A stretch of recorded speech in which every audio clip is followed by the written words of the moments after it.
Dr. Armstrong, it is absolutely an honor to have this conversation, so thank you for letting me interview you today. It is my pleasure. Congratulations on your book. Knowing that you are now a published author, what's that make you feel like? Well, it really makes me feel good. It's something that I had never anticipated doing, and then once it's finished, I really feel great. Will you tell me about the early time of starting this? When did you start this? It must have been 10 years or so ago. I had retired from the university and I had a little time, and I just got to thinking about what I would like to do, and I just decided to start writing the book. Well, right now I'm looking at all of the old papers that we used when we were writing this. As I told you, I sat here and wrote everything, and then Edward put it all together, did all the typing and all.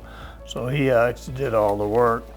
This one right here just happened to be gentling young and older horses, and talk about ropes and horses. And there's a section in the book where we're working on that Von Sugar lady, and talks about how we would use those ropes to begin to gentle her. And this is another one, and you'll see heads up, heels down. That's kind of the first thing that everybody learns when they go to riding and whatnot, and talking about forward motion and how it's the start of all the training that we do. Most of these things don't change, so it can be used for generation after generation. We tried to use the thumb rules, where when there's something really important, that we'd write down thumb rule, and that's for you to realize that you need to go back and always do this, what you need to do before you call your vet, that kind of thing. One of the thumb rules is that oil and water don't mix. This has to do with the person that's going to do your shoeing and all of that, or the person who's your vet or your trainer. If you don't get along with them, then you just need to find another person that will get along and shares your same basic ideas and goals. There's no need to waste a lot of time and money and be frustrated. Was it difficult figuring out what to put in the book and what to leave out? Because there is so much to talk about. Well, not really. I just wanted to start a pattern, basically from the front and go through. Having owned a horse and whatnot, and that's basically what I did when I moved to New Mexico State, to start our horse program here, was I designed the classes so that if a person took each one of the horse classes that we offered, that they could do everything that you would do with the horse in their lifetime, from breeding the mares, foaling the mares, getting the babies ready for show and sale. Actually, we had a sale. Taught them how to break them, and then, as you know, of course, we had the horse shows where they could compete in those. So just tried to just run through the gamut that way. This book seems like it is a must-have if you don't know anything about horses, but it's also really an educational tool for an advanced horseman. Well, we feel that it is, because, it makes you go back and look at all of these things. And there's so many great pictures and all in the book that show how to do these things rather than just saying do this. It shows you how to do them. And I've always found that I got hurt more often by gentle horses than I did by horses that were unbroke. Really? Because the unbroke horse, I knew that he was going to do something, so I was extremely cautious. But then that real gentle horse, all of a sudden he'd kick and I'd be in the way and get hurt. So I think it helps everyone just to look at all these things and remember them and do them. What is it about horses that just forces you to stay on your toes? Well, by the time you tell someone look out, it's too late. I say that you need to be cautiously aggressive with the horse. You don't want to be too aggressive, but you want to be cautiously aggressive so that you stay out of the way and that you don't get hurt. Because once I see you fixing to get hurt, by the time I tell you look out, it's already happened. The title of the book, under it says Cattleman, Horseman, and PhD. Why that order? Well, I'm not trying to slam PhDs. I happen to have one. But I think it's highly important that when you're really going to hone in on something that you want to learn from, that you need to work with someone who has had the actual experience and not just read about it and is regurgitating it in a book. Mm-hmm. And were you a cattleman first? Before I wrote the book, yes. Now all of my graduate work was in beef cattle breeding, And that's what I've done all my life until I moved to New Mexico to start the horse program there. I was a beef cattle specialist. Cattle are still my favorite. Really? But in order to have a good cow operation, you've got to have good horses to work with, so they go hand in hand. Ah, full circle. What did you enjoy about the writing process? I think the thing that I really got out of the writing process was it made me go back and look at my entire life. You know, I started right there, and I realized, you know, how blessed I had been. I grew up in a small town of 750 people, and your parents knew what you'd done before you got home at night anyway. And it just made me realize, you know, that I really had an idyllic childhood. And my parents were wonderful. I had two brothers and a sister. She was the oldest of the group. And my dad had 3 students in college at one time for a 10-year period. And yet they were content that they were going to make sure that we got a good education and we were prepared to go out into the world. What do you hope people get out of reading this book? I hope to get wisdom. You know, it's one thing to be smart, it's another thing to be wise. And wisdom, I think, is what keeps you from getting hurt with the horse, and it also enables you to do the things that you want to do. Yeah. And the one thing I've noticed, you know, I've been blessed to go around most of the world with horses, and every place you go, the same thing is needed. People are missing on the same exact things, regardless of what country they're in or what their language is. And so hopefully we can help with that. Will you tell me the story behind the cover image, because it's beautiful? Well, the cover, you know, it is a beautiful thing, and it happened to be at a horse show right out here in the arena. And it was Jason Spear and his daughter Harper, and they're both riding horses that I'd bred and raised and sold here, a son and a daughter von Remenick. And they had just been at an open horse show, and I think she had been beating him every class, and all of a sudden he beat her in this class, and so they rode by and did that hand slap, and Laurie Gardner just caught it at the right moment, and you know, I just thought, enjoy the ride, and that's what this is all about, is enjoyment. And now that this book is getting released and is able to be shared with everyone, what's that like for you, knowing that you can share your whole life, your life's knowledge, stories, and continue to help countless people? Well, it's really exciting to me that, you know, people, not just horse people, but my friends and all that, you know, we've known over the years, that they'll be able to look at this book and not only enjoy the parts about the horses, but how our family has been developed and entwined with it through the years and how much it's meant to us. So I think it's going to be a great book for any person that has an interest in horses, you know, whether they own them or just enjoy reading about them and looking at them, whatever, but it has a place for all of those. Will you tell me about your first horse? My first horse was a paint horse. She was a little mare named Beauty that my dad, he didn't buy her just for me, but he got her for all of us. And I remember, like I say, I grew up in rural America, and we went down to the stockyard there at the end of the alley, and they had these horses there. And so Daddy said we could take our pick, and so we chose Beauty. And to us at that point in time, she was beautiful. And we rode many miles, you know, with friends or by ourselves. And if you had a problem, you could talk to her and tell old Beauty about it. And she'd listen, and she wouldn't criticize you about it, and just come home and everything would be good. Do you think that's when you first fell in love with horses? Probably, yes. Yeah. You have some incredible home video that you recorded of Philmont Scout Ranch in Cimarron, New Mexico. Before we talk about that ranch, I'm so curious about your life as a photographer and documenting the early phases of your life.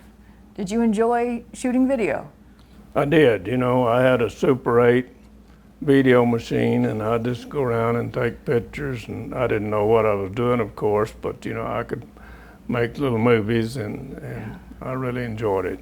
Would you tell me the significance of your time there? Well, you know, Philmont Scout Ranch, Wade Phillips of the Phillips 66 Oil Group gave the ranch to the Boy Scouts. It's 127,000+ acres up at Cimarron, New Mexico. And every year, 10 to 20,000 Boy Scouts come through that program. And I went as a 13 and a 14-year-old as a camper, and I just loved being out there and loved the mountains in New Mexico. And so then when I was 16 years old, I applied to work in their horsemanship program, and I was accepted to that. So my mother and daddy, we only had an 8-month high school. So in April, I got on a Trailways bus and headed west and got to Amarillo. We had to change buses to a Greyhound, and finally I ended up in Raton, New Mexico.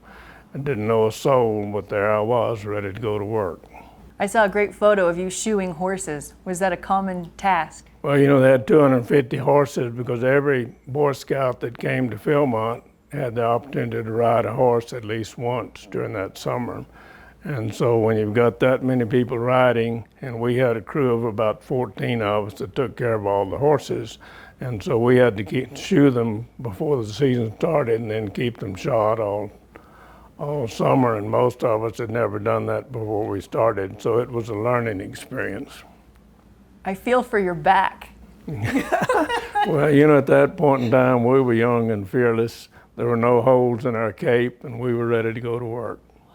We started work at 4:30 every morning, you know, and gathered the horses, fed them, put the saddles on them, ready for a group to go ride, and we just had a great time. Well, you know, you don't, or at least I don't, you know, really get back to stop and just think about all you did and how it's affected things. You know, like at Philmont, that's when I became a man, you know. And when I first moved here to teach school, moved out to New Mexico State, there was a history professor named Ray Sadler. I don't know whether Ray's still alive or not, but he and I actually went to Mississippi State at the same time. But when we were at Philmont, we were getting up at 4:30 in the morning and working like dogs to have all these horses ready, you know, and they wouldn't let us get to the front of the line to eat. And so we were pretty upset about that, and we were pretty bullish, I'm sure. But so he wouldn't do it, so we just took and dumped him in the horse trough. And pretty soon then he let us start to eat first, you know. But well, we deserved to, because we had to have 80 head of horses saddled by 8 o'clock, fed and saddled. And when I first moved out here, Frank Papin was having a Christmas dinner, you know, for the bank. And I saw Ray Sadler over, and I went over and spoke to him. And Ray, he's all excited. He says, "This is the guy I told you all about that threw me in the horse trough." So things just have a way of coming and going. Was this the first time you were introduced to packing and horseback trips? Well, the second year I was there, I did what they call a cavalcade, where you'd take 26 boys and their leaders, and you'd go from place to place and pack all of their gear. And so that's how I learned to do that. And really what was important about that was we had a day off during the middle of the week at a camp called Beaubien, which was way up in the mountains. And at that time at Philmont, you couldn't drive everywhere. There were a lot of small camps that the scouts and everyone used that you had to go horseback into. So all of the groceries had to be packed into those. And they had a packer there named Leo Martinez, who had lived and grown up in that country. And Leo had a string of 7 mules, and we'd pack those mules. So on my day off, that was the first thing I wanted to do, was go pack mules with Leo. And so we'd get up early and go pack, 7 mule loads of food to some camp, and then we'd come back. And Leo had been born in that area, and so he knew it, and he'd worked on the CS Ranch and some of those famous outfits up there, and he knew where a little group of wild horses were. So we'd get up early and work hard, and then we'd tie our mules on the trail, and we'd skip over to the CS and see if we could catch a horse. And we did catch a yearling one time, but we had a lot of fun and some near accidents, but it all worked out well, and I guess we're smarter for it. And you continued to lead pack trips. I saw a great photo of you jumping a substantial log, and likely in a Western saddle. Yes. You're a little wild, Dr. Armstrong. I never have been accused of being careful. When I moved to New Mexico State, you know, I asked if we could do a packing trip during the interim period between spring and summer school, and my people agreed to let me do it. And so we set up a pack trip for 12 students, and we'd take them into the Healer or into the one of the wildernesses for a week and teach them how to pack, how to take care of the horses, and how to cook and do all those things. What do you love about that environment when you're out in the country on horseback and everything you have to eat you brought with you? Yeah, we had to take a lot of food, no question. But the big thing is you get to be out in nature. You know, there are no automobiles. A wilderness area is an area that you can only go into on foot or on horseback, and you can take no motorized equipment with you at all. And so we would go up there and, you know, just be alone for that long period of time, and we'd have to start the fire and cook our meals and all of this. One of the big things that I really enjoyed about the pack trip was, you know, being off in the wilderness, nobody else around. We'd very seldom see another person during the week that we were there. But there was a doctor named DeSimone from Kentucky that had seen an article about the pack trip, and so he kept calling, tell us he wanted to go, and we were full up. So he would call Rusty, my wife, and he'd tell her, said, now I know people, and says, if you'll talk to him just right, he'll let me go. And so finally I called him up and said, that's fine, you come on. And he said, well, says, I've got this fellow that usually goes with me on my adventures, and I said, bring him on. Well, this man happened to be a soil conservationist, retired, named Wallace Thompson.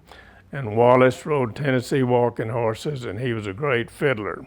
So he brought one of his old fiddles the two times that he came, and we took off. Well, there's nothing to compare with being out in the middle of the Gila wilderness where there's no one else around, just you and the animals in your little group and a bonfire, and then Wallace would stand up and he would start playing that fiddle. Now, Wallace was not just a fiddler. He had been asked by Martha Lane Collins when she was elected governess of Kentucky to come and play My Old Kentucky Home at her inauguration. And he'd also been on the Grand Ole Opry many times. So that was just so exciting to listen to Wallace play that fiddle in the middle of the wilderness at night. And Wallace, he had his two gray Tennessee walking horses. And before you get to the West Fork of the Gila River, you have to go through Ben Lilly Park, which is way up high, and then you fall off of a cliff where you drop 1,000 feet and 16 switchbacks. And Wallace finally admitted that both times he led his horses down the switchback. And then years later, he sent us a videotape that he had made of his farming and all. He used horses and whatnot and played some tunes for us. And when I called and thanked him for it, he said, this last tune is called the Gila Switchbacks. And so I said, Wallace, what were you thinking when you played the Gila Switchbacks? He said, sheer terror. So that's a great memory. Any idea how many lives you have touched over the course of 60 plus years sharing horses? I have no idea, but I've been blessed to go a lot of places. Wow. I read that you helped organize the first college rodeo at Mississippi State. That's true. You know, it wasn't my doing. I just happened to be president of the Block and Bridle Club that year, and the club wanted to have the rodeo and whatnot. But being president, I had to go over and talk to the president of the university, you know, and convince him that he should let us have the rodeo, which he very graciously did. And so we put on the first college rodeo in Mississippi. Did you compete as well? I did, but not very well. I was in the bareback riding and the bull riding. You know, those are the two events that you have to have very little equipment and talent to do.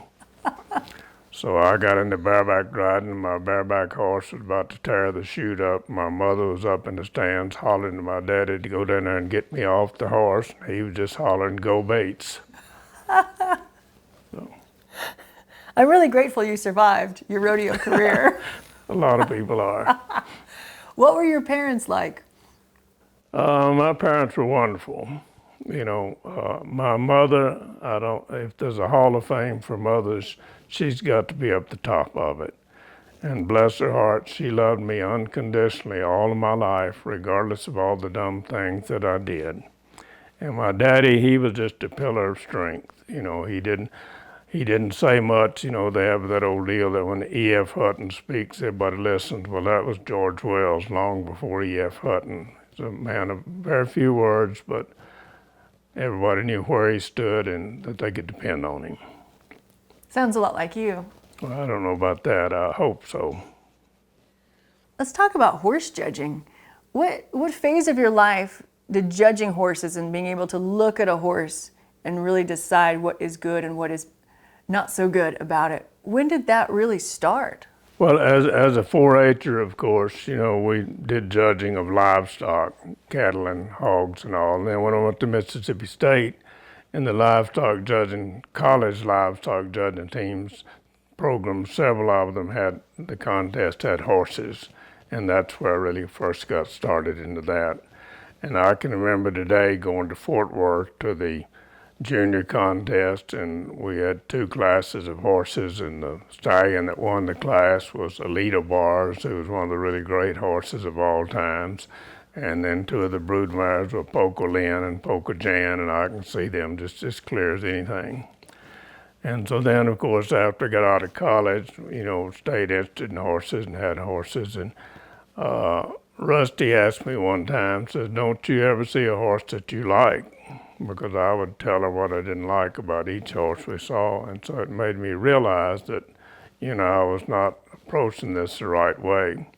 But my brother-in-law, who was my mentor with regard to horses, he and my sister let me go to all kind of stock shows and all with them when I was in high school and early college. And, he'd make me sit there and judge every horse that worked, and I'd have to give him a score. And, if I was correct, he didn't say anything. If I wasn't, I'd explain to him where I was wrong and whatnot.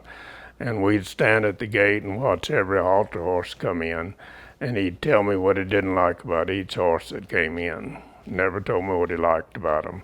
So it's like I told Rusty, I said, well, if I don't say anything bad about him, I like him. But then I learned that I needed to change that and be more proactive. As a youth and young adult, what do you think learning how to judge taught you? And how do you think judging helped you throughout life?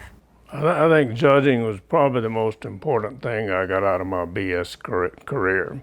Because, when you're judging livestock in a contest that way, you have a class of 4 animals, and you've got 10 minutes that you've got to decide what rank you should place those horses in based on their merit and possible performance potential. And then not only that, but that afternoon, after you've judged about 10 or 12 classes, you have to go and give oral reasons on half of those classes. So you take notes while you're judging, and then that afternoon you go before somebody that you've never seen and tell him why you placed this class the way you did. And so you just learn to make a rapid decision based on learned facts and observations, and then stand up and defend your placings. And so once a person goes through that, most of those students can talk in front of people the rest of their lives.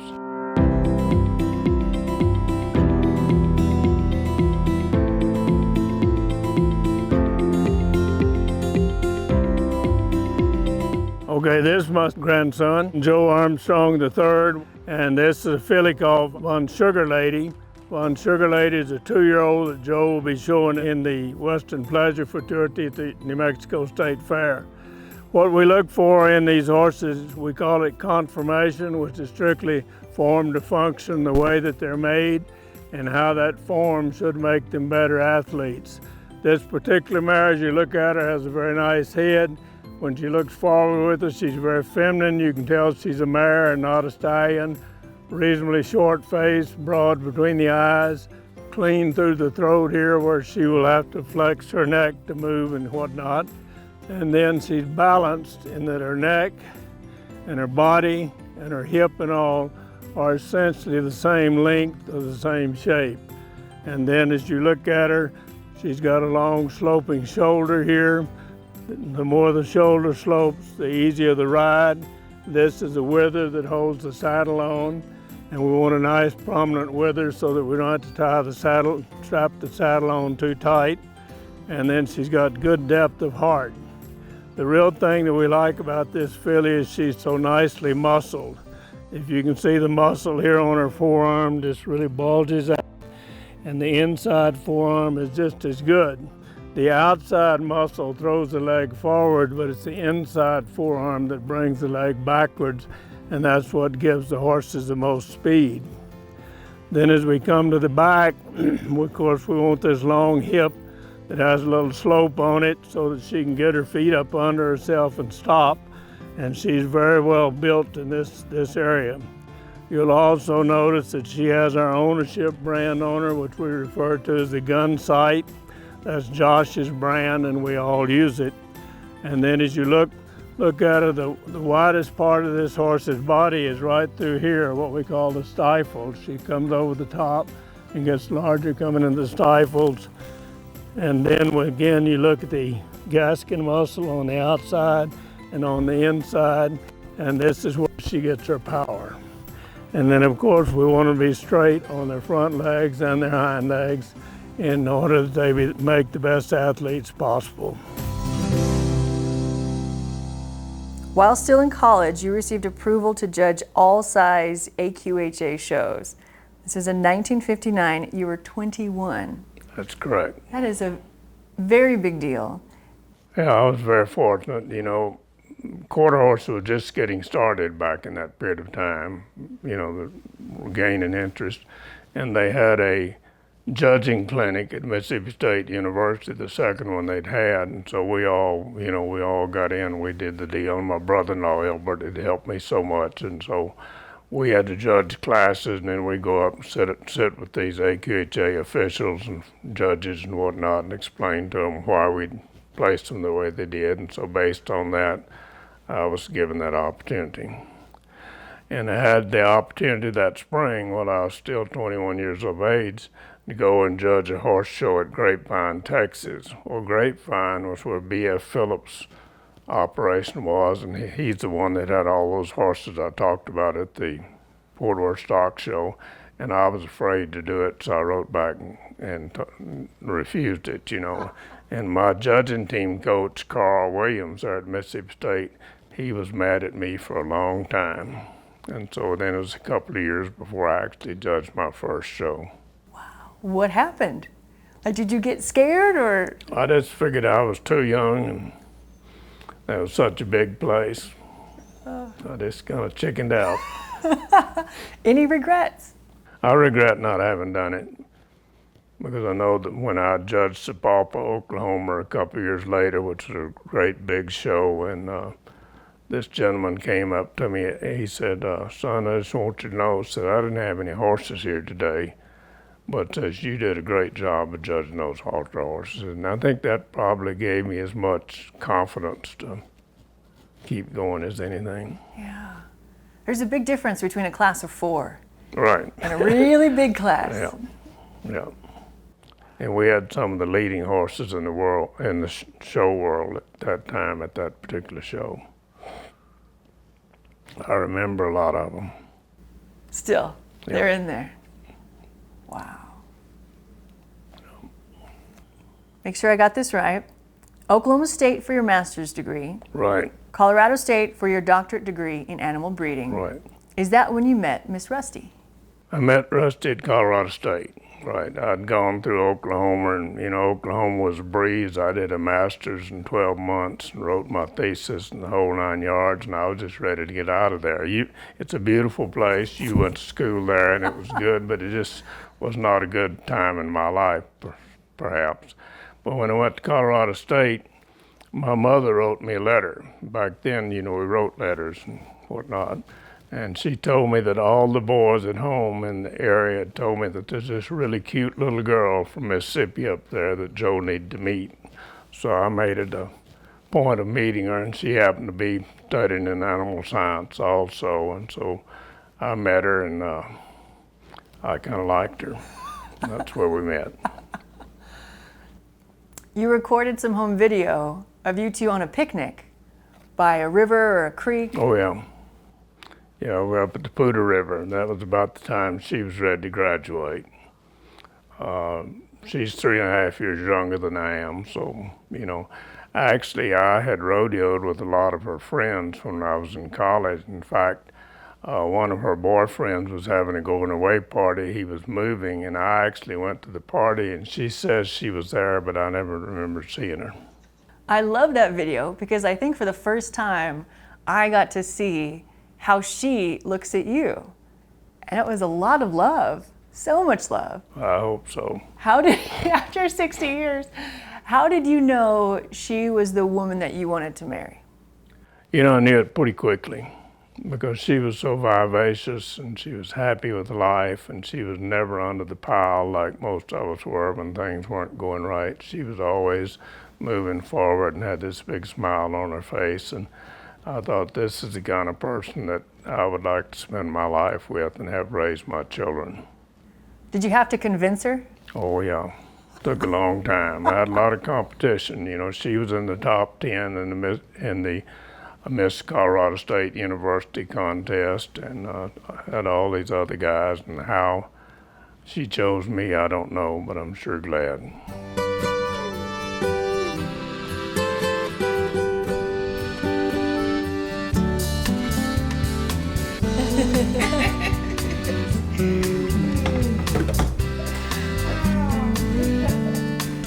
Well, of course, we wake up and get started, and I start the coffee. And then when the coffee is ready, we'll turn the puppy dog out. And we'll sit there in those two chairs and visit for about a half an hour. Not necessarily about anything, but just visit. And I've found that we've talked more since we've started doing that than we probably have all of our lives. And so we just sit there and watch the horses that are being ridden or fixing to be ridden, watch the dog and drink our coffee and visit with one another. How many years now officially have you been married? We will have been married 60 years on December 28th of this year. Congratulations. Well, thank you. She's the one that needs to be congratulated. Congratulations, Miss Rusty. Any marriage advice for the rest of us? Well, I think the big thing about marriage to me is, you know, when you get married, you're young and you're excited and you're in love and everything, but really marriage involves two egos. And you know, after a while, two egos are gonna have problems. And if Jesus Christ is the sole person in each person's life, then Jesus can't argue with himself, and so that makes it all work out. And then I think the other thing is that, you know, we made a vow when we got married, and I took those vows seriously. And so I wanted to maintain that, you know, what I vowed to do, and that was to take care of her for the rest of my life. I'm thinking about the skiing video. You all in Aspen, you had some great adventures even early on. Skiing was kind of new when we got started too. It was almost a motorcycle sport back in the day. You know, it wasn't all these fancy clothes and things that you see today. But yeah, Rusty had learned to ski in one of the classes, and so I go up there, you know, well, I've got this chick, and so I got to go skiing. And I had been skiing one time in my life with a bunch of buddies, and it wasn't a real good trip. But anyway, the first time we started down Loveland Pass slope there, Loveland ski area, I was heading toward a ski fence, and I couldn't figure out how in the world to stop, and I crashed right through the fence.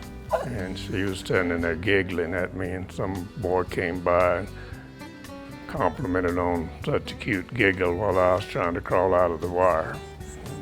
You really did have to work. I had to work. Oh, that's so good.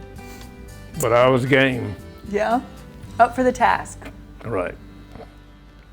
You say that the horse is one of God's most magnificent creations. Will you help me understand how you see horses and what you appreciate and love about them? You know, if you read the Bible and whatnot and all the ancient books, it talks about horses and has pictures of horses, you know, on all the petroglyphs and whatnot. And I'm told that everywhere you see that man has been, and he's been successful, that there are always the hoof prints of horses, for pleasure, for work, and for conquest. So that the horse is just a part of our society and growing up and all. And so I've just always looked to them with great admiration. Are there moments when either if a horse is performing or working or on a pack trip when you're like, that is an outstanding horse? Oh yes, right. Okay. Yep. When they give you their best, they give you all. It's just like, we as humans are sometimes when we think we can't make it another step, but then we do, and we're so pleased with what we did, and horses do the same thing. I just think they're such magnificent creatures. They can do so many different things, and they can do them well, and I just love to watch them run and play, and they're great to be around. They just make you do your best to help them to do their best. It's a beautiful partnership. Right. Yeah. You've experienced that with your own horses. Yeah. Dude's pretty Skippy, who I That's rode right. for years here every afternoon. Such a wonderful time of life, not just for me, but my entire family. Yeah. Like it's just like the best years was Yeah. here. Yeah, it was a great time. I remember one time when Josh tied your and Cody Vaughn's Vaughn. hair together. Yeah. Yeah. And then he dunked us in a trash can that had horse manure in it. But the key was that he pulled us out of the trash can and technically saved our lives. I'm still debating that, but such a wonderful time. A lot of fun. What is it about breeding horses that you enjoy so much, working with the mares and the babies? Of course, my training has been in animal breeding, animal genetics. It's where you're always trying to improve the next generation. And just being able to take these mares that you have and find the proper stallion that will improve them, and hopefully you'll end up raising your own champion. And through the university and through here, we've been reasonably successful for that. We raised a horse at the college named NMSU Truck and Check, who was a world champion working cow horse, and just an outstanding horse. And then Josh has won several major events with the horses that we bred and raised here, such as the freestyle reining at the Congress 2 different times. And of course, you and Carrie also exhibited in that at the Congress. So just being able to do that and have the satisfaction that you were able to accomplish some of your goals.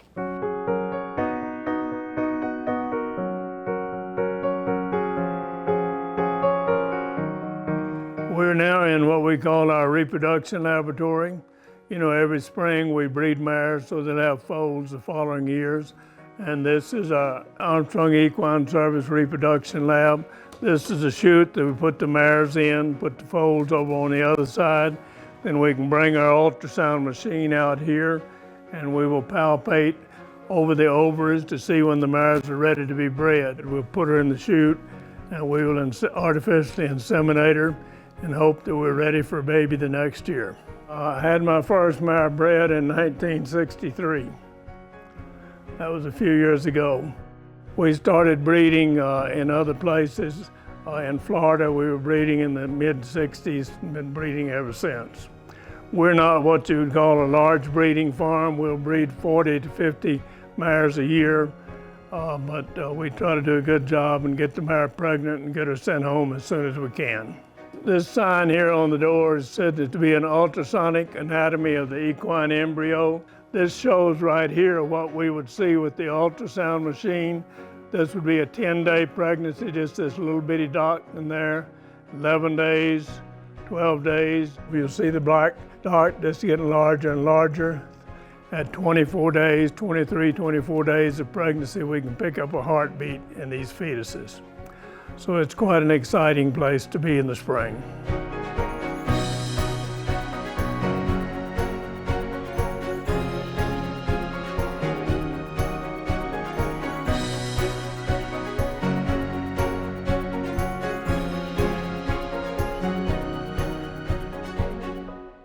You are currently preparing to compete again.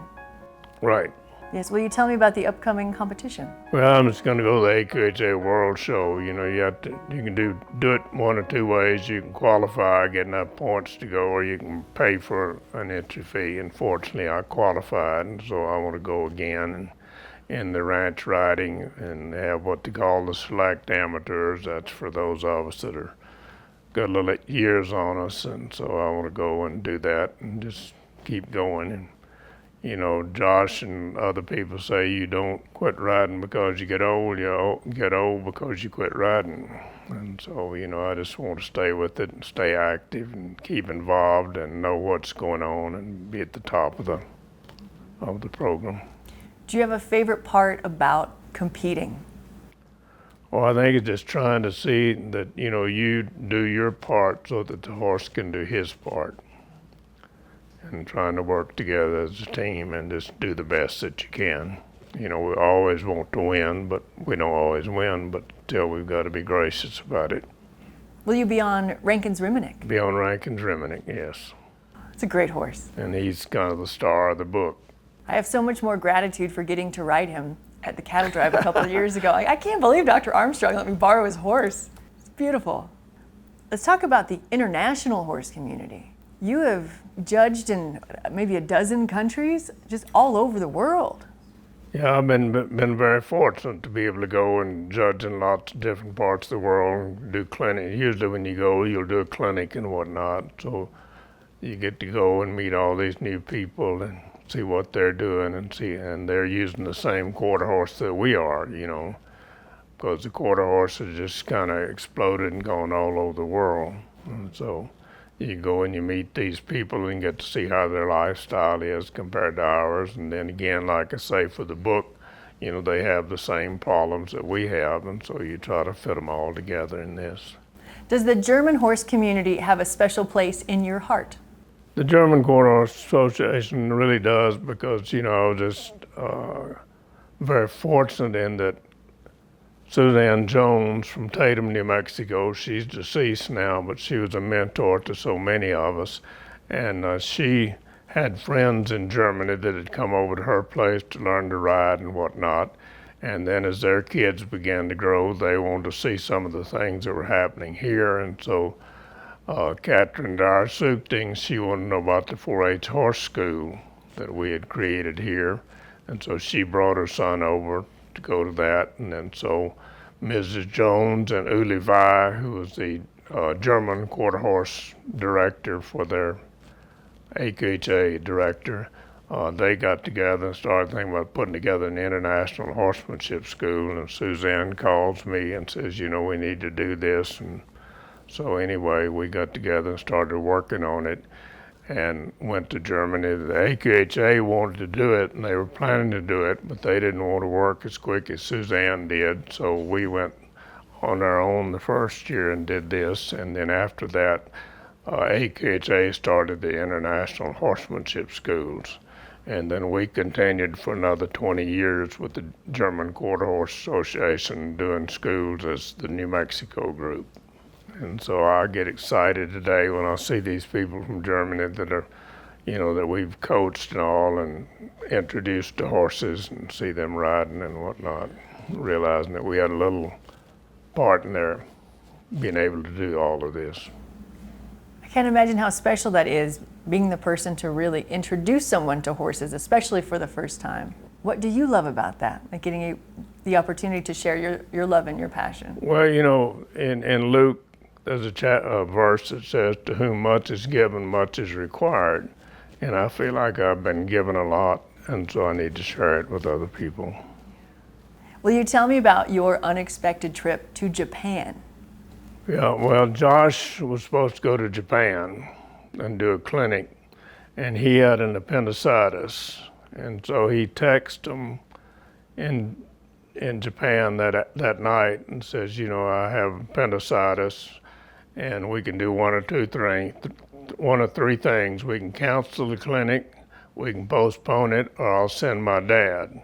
And this was back before 9/11, and you know, we had the same name, so I could just take his ticket and go. And so they text back and said, send your dad. So this was at about 10 o'clock Sunday night, and 7 o'clock Monday morning I was on the plane heading to Japan. And while I was on the plane, I called my department head and arranged, for classes that night or the morning. And so I called the Dean of Agriculture, Dr. John Owens, from the plane. I was in the back of the plane and talking with him, telling him what I was doing, how I had all my classes covered and whatnot. And the thing that he was most excited about was he had never talked to anybody that was on an airplane. But anyway, while we were gone to do that, I wanted to talk with Dr. Owens about getting a scholarship for one of the boys for the rodeo team, which we didn't have scholarships at that time. And he gave me a full ride scholarship for Trey Miller to come over, and I promised him that Trey would be a world champion, and he did get to be the reserve world champion team roper at the college national finals. So it was an exciting time. Did those things happen at the same time, like while you were going to Japan? Yeah, while I was going to Japan. And then when landed in Japan, didn't know anybody, and had this one guy that spoke English. Most of the people didn't speak English.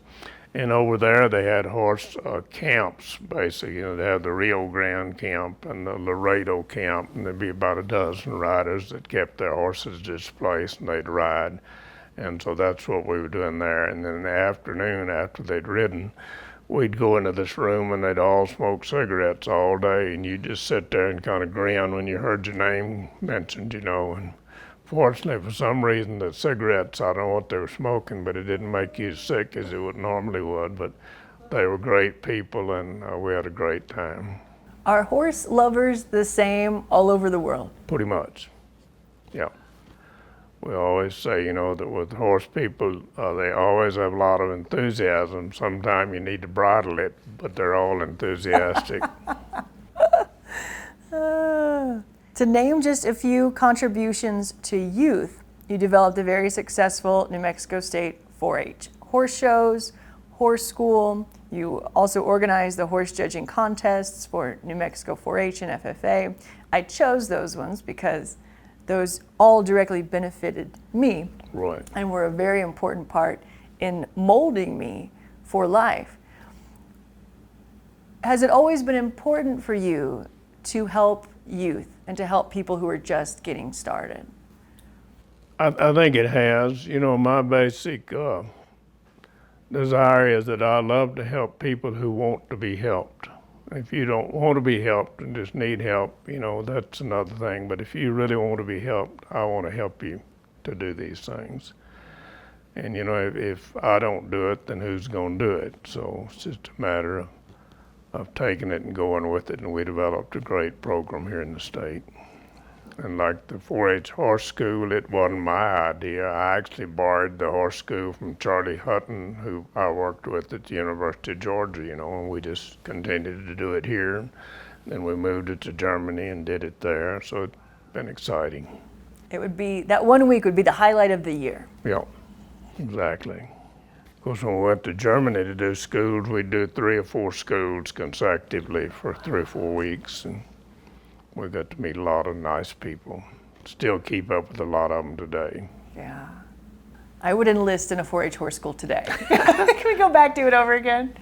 Well, we need to tell everybody that you went to Oklahoma State on an equestrian scholarship with Larry Sanchez, who had been our professor here. Mm-hmm. It's an exciting time. And it all goes back to you, no, which is so great. Yes, I don't know about that. I had a part in it, yes. Wow. Now we get to talk about your family. That okay? Sure. I got some of these brilliant questions from your son, Ed, and this next one I get to air a little bit of your dirty laundry.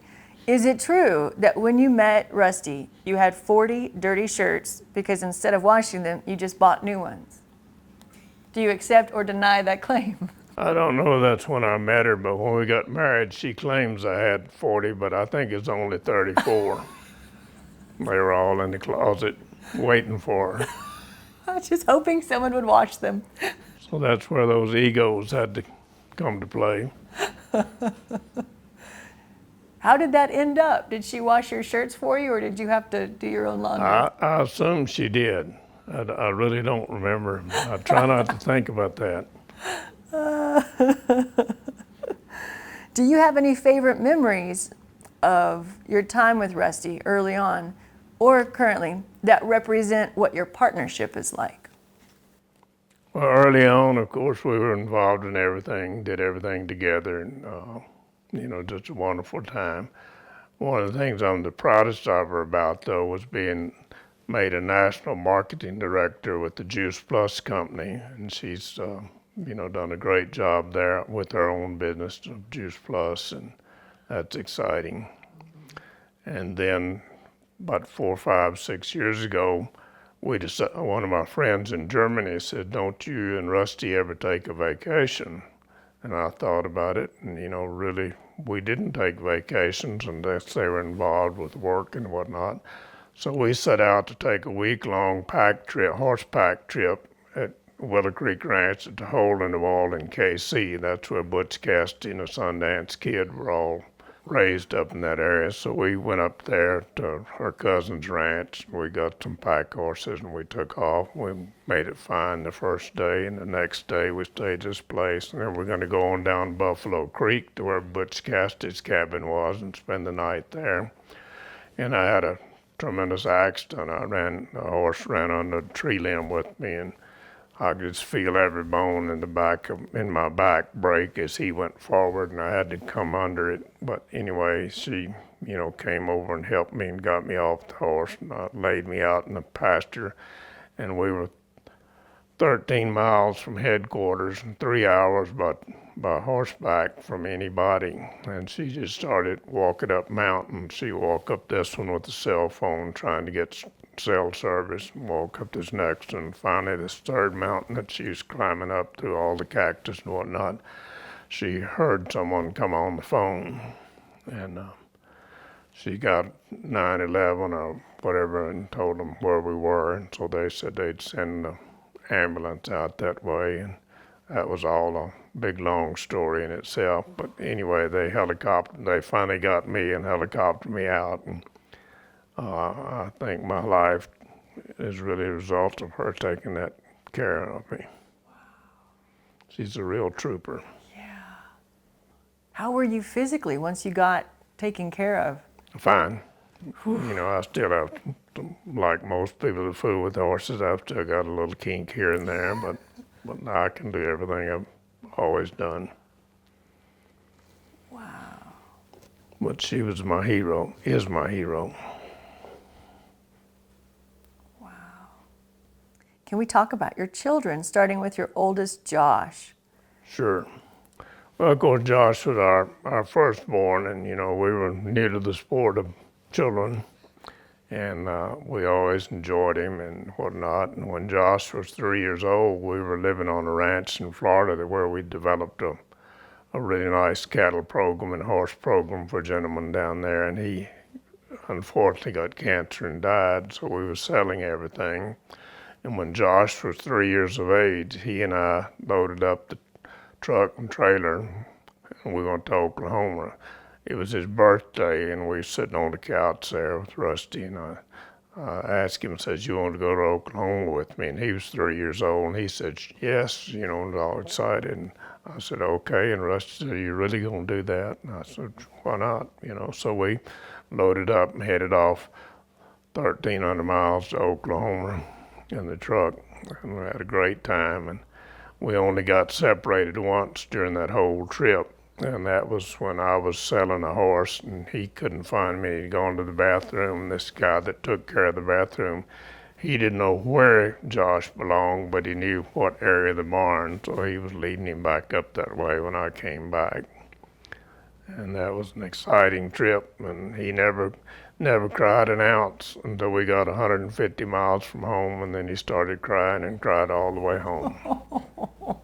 But Josh grew up through the 4-H program and knew at an early age that, what he wanted to do was to be a horseman, and so he pursued that right away, decided he would be better off not to go to college and go ahead and pursue his occupation and be that much further ahead. So he went to school part-time for the first year, and then after that he just has been a horseman ever since and been very successful. He was also a national 4-H horse record book winner, received a scholarship for that, so he's a very studious person as well. Seems like his work always complemented yours. Well, yes, pretty much. We just kind of followed in the same line. Right. And then Chris came along secondly. We had always decided that we wanted to adopt a child, and so we adopted Chris, and she's just been a true blessing to us. And she fooled with the horses some, but that wasn't really her thing. And, you know, she kind of did like me and went into education. And she and Monty, her husband, live in Lubbock, Texas now. She was with the Las Cruces school system until she retired. And then she moved over there where she's still working from home in education. And the baby, Ed. The baby, Ed, yeah. Ed came along a few years later, and he's been quite the guy. He's kept us on our toes. He's brilliant. He's a perfectionist. He's the one that made me finish this book, and he's the one that actually formatted the entire book, found all of the pictures. All I did was just write. He found all the pictures, put all that together, made it a family story as well as a horsemanship book, and did all of that.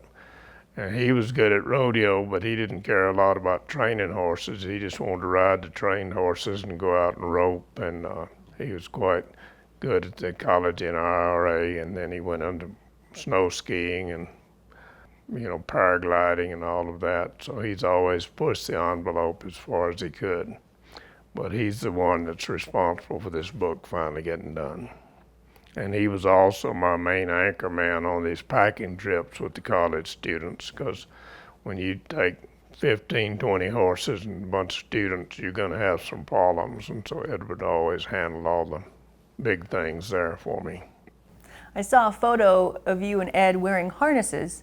It appeared you were attached to one another. Were you paragliding? Oh, yeah, that's when he took me on a paragliding trip up in Aspen, Colorado. We ran off the mountain and jumped up, and all of a sudden our kite popped up, and we're just floating out over the valley. Seems like a very dangerous idea. How young were you at this point? I was pretty old. I was 75. But, you know, nothing ventured, nothing gained. So off the mountain we went. How was it? Oh, it was fun. I could see that it was a sport you could really get involved in. You know, just beautiful to look out and just be floating over the country and see everything. And then all of a sudden you come down for landing, and he knew I'd land it. We landed again. I think we went twice. That was exciting. What has your relationship with Ed taught you? It's taught me to be patient and to realize that we don't all think the same way. He's a little deeper thinker probably than I am about the activities he's doing, and just that we all can fit together and we can actually synergize by working with one another and working through our ideas. Perseverance is one of his great traits. When you became a grandfather, did that change you in any way? You know, I don't really think it did. You know, I was excited about it and all that, and I realized, you know, that this is just a way that the world keeps the generations going on. And of course, as the kids grew, I got to be more and more involved and more excited about it and whatnot.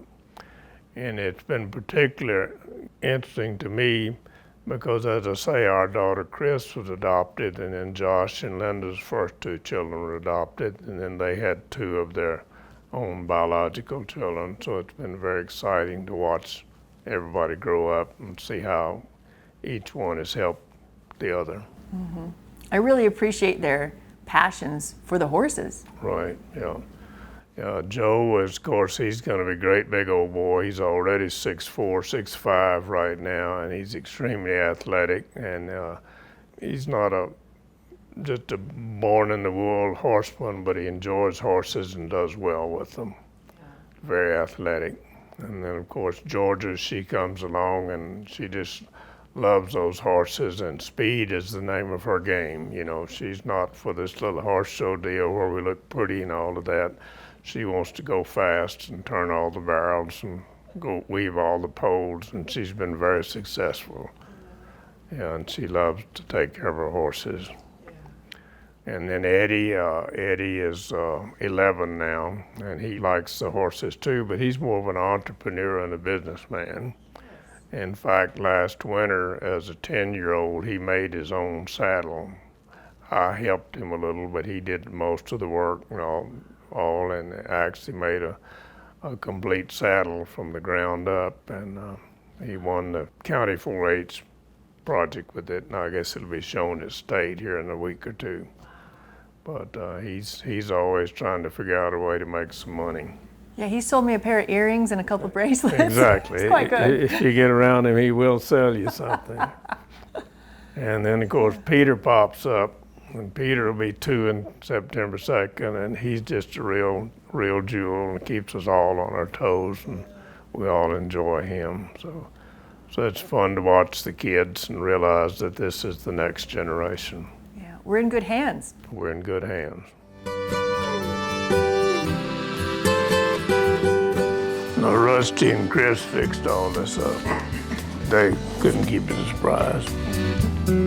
You keep asking me, you know, what's the most important to me, and I keep thinking, well, what really is, because they're all important. They're just at different stages as far as what's happening. Probably being enrolled in the German Quarter Horse Hall of Fame, the Dutch Quarter Horse Hall of Fame, is one of the more significant things, because it totally was a total surprise, and just, you know, there aren't many people from the United States that are in that. The horse school is a wonderful thing. And the thing I like about all the pictures, like there's that one of me and with Roy Vaughn, is that you get to think about all of your old friends as you look at all the pictures. And then I've got quite a few that are souvenirs of relics that I picked up, you know, different kinds of rawhide ropes and whatnot. And I know the one that I got in Argentina, it's a rawhide rope, but it's all black between the braids. And that's because they rub those with cow manure before they get them ready to use. It seems to keep them limber or whatever. So all that black stuff we don't lick, we just look at. Yeah, the samurai sword I got, it came from Japan, you know, when I went over there to do that clinic for Josh. This was before 9/11, and I just took it on the airplane, put it up above the seat, and flew to LA, and then when I got to LA and got my sword off from going through the airport and get on my plane to El Paso, then they said no can do. So I don't know, I waited around there and missed a plane or two, and I guess maybe they just put it with the coats and all, but they took it and let me bring it home. And I love this picture of Von Reminick with Todd Summers when he won the National Reining Horse Association fraternity. Edward made that, and all of the picture itself is made of horses that we've had some association with that we've known over all the years, so that's all in that one picture. Just a lot of lifetime events. All right, now to some deep thoughts. In your opinion, what makes a life well lived? See, when you get into deep thoughts, actually my thoughts become shorter.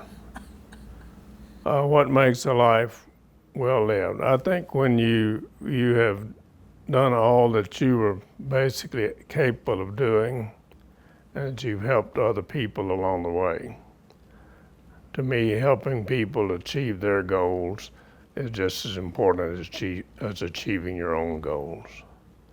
And so, you know, to me, the thing that really turned my life around was when I was at Colorado State, and Rusty and some of her friends told me I could have a personal relationship with Jesus Christ.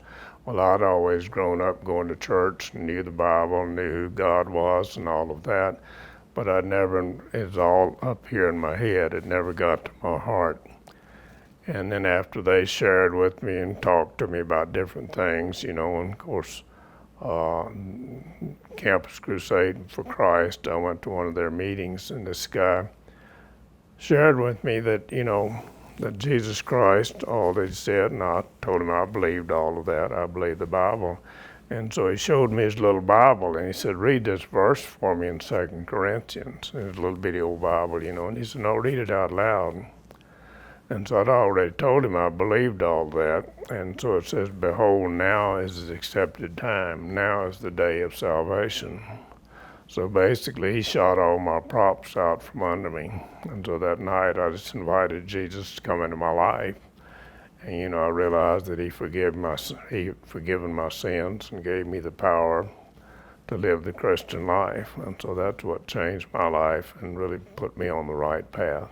And did that moment continue to affect every moment that followed? Pretty much, you know, it's like anything, you go through a period of time in the desert and whatnot, but you always come back to your base and realize that that's why you're here and that you're blessed to be here. Yeah, I was curious if you had any advice just on decision making, just in life in general, because it seems like the decisions you made just continue to bring you into good things. Right. Were answers and decisions always clear for you? Pretty much, but not always. You know, I mean, just like you want to start off in prayer today here, you know, and that, I've tried to pray and seek God's will for my life, for our life, and how we need to go. And, you know, we've been told in the Bible that God, you know, that he'll give us the plan. He'll show us the way if we'll look. And I believe that I've done that, or tried to anyway. I know when I first became a Christian and went out to Arrowhead Springs, which at that time was the headquarters for Campus Crusade for Christ, and Rusty was on Campus Crusade for Christ staff a couple of years before we got married. While she's deciding whether she's going to marry me or not. And finally, her daddy told her she better, so we kind of had an arranged marriage between my mother and her daddy. But I remember sitting up there one night, and I see, you know, looking out over the city there, and thinking, you know, here I am. You know, all my life I planned to do agriculture, and you know, I was thinking, well, I need to be involved in evangelism or something like that, and I really didn't want to do that. And then I realized that God could use me in the field of agriculture as well as he could something else, and that just gave me peace and about the way I should go with my life. So you can still do his work. Right. And somebody has to with that group of people. And we have a wonderful group of people in agriculture. We're much closer fitted to the earth. Yeah. And what life's all about. Are there moments of your life that you will always cherish? If so, do you mind sharing one or two of those stories? Well, of course, you know, there are all kind of moments that you cherish, and it's a matter of just kind of bringing them all into effect. And of course, you know, with me meeting Rusty, being able to get married to her and whatnot, and coming into a personal relationship with Jesus Christ, all of those. And then I was able to have really good jobs wherever I went, you know, throughout life. And we've just made so many good friends. And then, of course, when your children come along and then follow that with your grandchildren and all, it just makes life not a big circus. Sometimes it is a circus, but it makes it all very exciting, and you're just waiting to see what the next chapter is. I look at life in chapters, you know, this chapter works, and then I close that chapter and start working on the next. But you can always go back, just like with the book, you can always open the book and go back and see what you need to improve on. What chapter of life are you in now? I guess most people would have to say I was on the downhill slide, but I don't feel that way. You know, I don't feel old at all. I wonder, you know, I wake up and I wonder, you know, what does it feel like to be old? I'm not trying to be braggadocious about that, but I am in good health and, you know, able to ride and do all of these things. I can't do as many things as I used to, but I'm still pushing forward. I've got to keep going because when Peter is 16, that's when I'll be 100. So I've got to wait and see that boy become a teenager. That's a good goal. Right. Yeah. If you could do anything you wished, what would it be? Well, see, that'd have to be pretty selfish, wouldn't it? But if I could do anything I wanted to, I think I would like to have a little ranch in Montana with a stream running through it, some trout in the stream, and a herd of beef cows over in this pasture, and the stallion and its mares over there, and a lot of firewood, and of course having Rusty there with me and always available for the children and grandchildren to come up and spend time for us.